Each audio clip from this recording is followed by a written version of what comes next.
Louis Georgel, facteur d'instruments populaires, est un des maillons de la chaîne des artisans de la vallée des Lacs.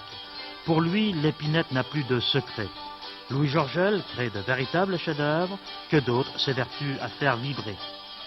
Depuis quelques années, l'instrument de musique ancien connaît un certain regain d'intérêt. Les concerts de groupes folk se multiplient, la musique ancienne n'est plus l'exclusive du groupe folklorique local. Aujourd'hui, des musiciens professionnels vivent de cette musique d'hier.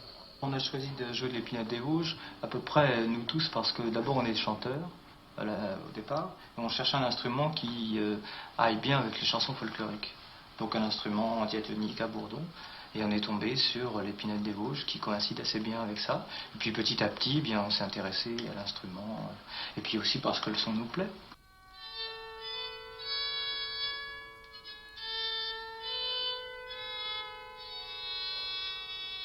Les artisans de la vallée des Lacs sont une trentaine dans les Vosges.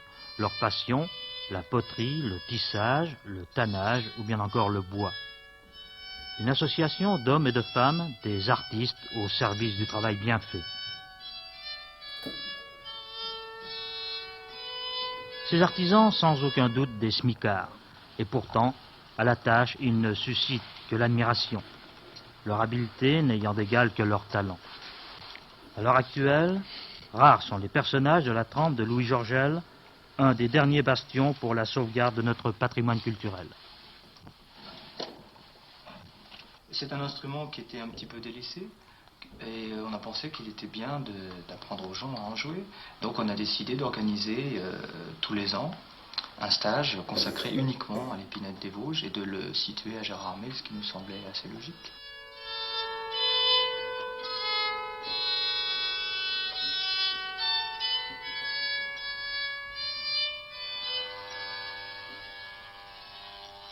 L'épinette fit son apparition dans les Vosges vers le XVIIe siècle, dans la région de Plombières et du Val d'Ajol.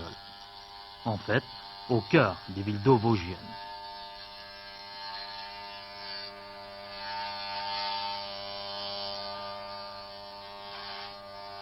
L'épinette des Vosges ou la bûche à musique n'a jamais participé aux festivités de la cour.